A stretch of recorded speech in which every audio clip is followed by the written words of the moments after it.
8 ঘন্টা জিজ্ঞাসাবাদ শেষে সিআইডি দপ্তর থেকে বেরোলেন অভিষেক বন্দ্যোপাধ্যায়ের আত্মসহায়ক সুমিত রায়। এবং যে বিষয়টি সামনে আসছে, আগামীকালও সিআইডির তরফ থেকে তাকে ডেবরায় চাকরির যে দুর্নীতি মামলা, সেই মামলায় তলব করা হয়েছে।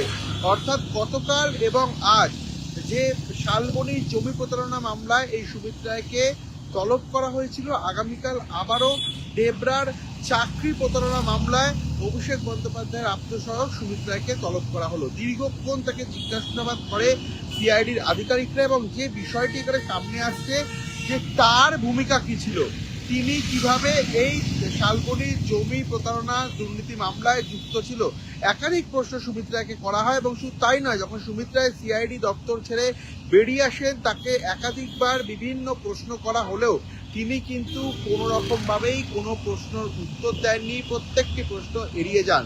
এবং সবথেকে গুরুত্বপূর্ণ বিষয়, এই সুমিত রায় যখন গতকালকেও এই সিআইডি দপ্তরে আসে, তখন তিনি অল ইন্ডিয়া ইউথ তৃণমূল কংগ্রেসের নামে কেনা মমতা বন্দ্যোপাধ্যায়ের বাড়ির অ্যাড্রেসে রেজিস্টার করা সেই গাড়ি নিয়েই আসেন। এবং আজও দেখা গেল ঠিক সেই গাড়ি নিয়েই তিনি সিআইডি দপ্তরে প্রবেশ করলেন, এবং পরবর্তীতে সিআইডি দপ্তরকে হেঁটে বেরিয়ে অভিষেক বন্দ্যোপাধ্যায়ের বাড়ির উদ্দেশ্যে গেলেন। তাকে জিজ্ঞাসা করা হলে যে এই গাড়ি তাকে কে পাঠিয়েছে, তিনি জানান যে অফিস থেকে পাঠানো হয়েছে। কোন অফিস? নাকি যে অফিসে তিনি কাজ করে সেখান থেকে সুমিত রায়কে এই গাড়ি পাঠানো হয়েছে। তাহলে কি তিনি কোনো বিষয় ইঙ্গিত দিতে চাইছেন যে তিনি তৃণমূল কংগ্রেসের ঘনিষ্ঠ, বা তিনি মমতা বন্দ্যোপাধ্যায়ের ঘনিষ্ঠ, এই কারণেই এই গাড়ি নিয়ে বারবার সিআইডি দপ্তরে আসা? এই নিয়ে কিন্তু একটা ঘোর জল্পনা তৈরি হয়েছে।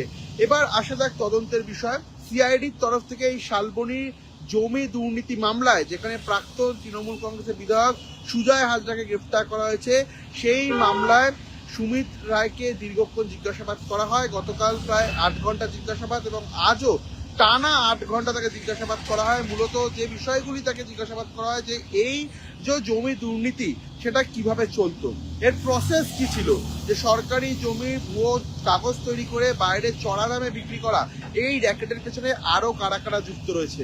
মূলত আধিকারিকরা জানতে চাইছে এর পেছনে কোনো রাজনৈতিক বড় মাথা যুক্ত রয়েছে কিনা। এই বিষয়টি জানার জন্য গতকাল এবং আজ থেকে জিজ্ঞাসাবাদ করা হয়। পরবর্তীতে আগামীকাল তাকে সকাল 11টার মধ্যে আবারও সিআইডি দপ্তরে তলব করা হয়।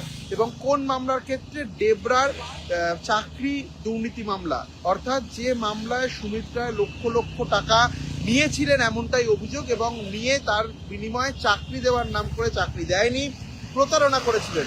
এবং জানিয়ে রাখবো, ডেবরার এই মামলাটায় যে চাকরি প্রার্থী এই মামলাটি করেছে, সেখানে বলা হয়েছিল যে সুমিত রায়কে প্রায় লক্ষ লক্ষ টাকা দেওয়া হয়েছিল। এবং শুধু দেওয়াই নয়, এই যাদেরকে চাকরি দেওয়া হবে, যাদের কাছে টাকা নেওয়া হয়েছিল, তাদেরকে কলকাতার বিকাশ ভবন বিভিন্ন জায়গায় নিয়ে এসে সুমিত রায় এবং তার অ্যাসোসিয়েটরা ঘুরিয়েও দেখায় যে এই জায়গাতেই তাদেরকে চাকরি দেওয়া হবে। পরবর্তীতে তারপরে ইনস্টলমেন্টে 2 থেকে 3 ধাপে তারা টাকা নিয়ে নেয়, অর্থাৎ টাকা হাতিয়ে নেয়, এমন অভিযোগ। এবং পরবর্তীতে যে প্রতিশ্রুতি চাকরি দেওয়ার, সেটা পালনই করা হয়নি, অর্থাৎ চাকরিও দেওয়া হয়নি। এই মামলার পরিপ্রেক্ষিতে ডেবরা থানার পুলিশ তদন্তে নামে। সুমিত রায়ের খোঁজে লুকআউট নোটিশ জারি হয়, এসটিএফ তদন্তে নামে তার খোঁজে তল্লাশিতে, কিন্তু কোনো রকমভাবে সুমিত রায়ের খোঁজ মেলেনি। পরবর্তীতে দেখা যায় এই মামলাটা নিয়ে তিনি আদালতের দ্বারস্থ হয়। রক্ষা কবচ পাওয়ার পরই তিনি যেমন শালবনির মামলায় সিআইডির যে দফতর সেখানে হাজিরা দেয়, সেরকমভাবেই আগামীকাল সকাল 11টার মধ্যে এই ডেবরার চাকরি দুর্নীতি মামলা থেকে তলব করা হয়েছে, এবং এখানে তিনি হাজিরা দেবেন এমনটাই বললেন। কিন্তু প্রশ্ন আসছে এখানে, যে সুমিত রায় তাহলে এতদিন ছিলেন কোথায়? তিনি গা ঢাকা কোথায় দিয়েছিলেন? এই নিয়েও তাকে একাধিক প্রশ্ন করেছিলাম আমরা, সে বিষয়ে কোনো কথা বলেনি। অর্থাৎ এই ধরনের যে প্রতারণা, সে সেবাশ্রয়ের প্রতারণা হোক, বা আমফানের টাকা চুরি, ত্রাণের টাকা চুরি, মাটির টাকা চুরি থেকে শুরু করে বিভিন্ন জায়গায় তোলাবাজির যে অভিযোগ, যেখানে সরাসরি এফআইআর নাম রয়েছে সুমিত রায়, তাহলে কত বড় ভূমিকা ছিল এই সুমিতের। কারণ এই সুমিত রায় ছিল কার্যত অভিষেক বন্দ্যোপাধ্যায়ের আত্মসহায়ক এবং ছোট্টবেলাকার বন্ধু।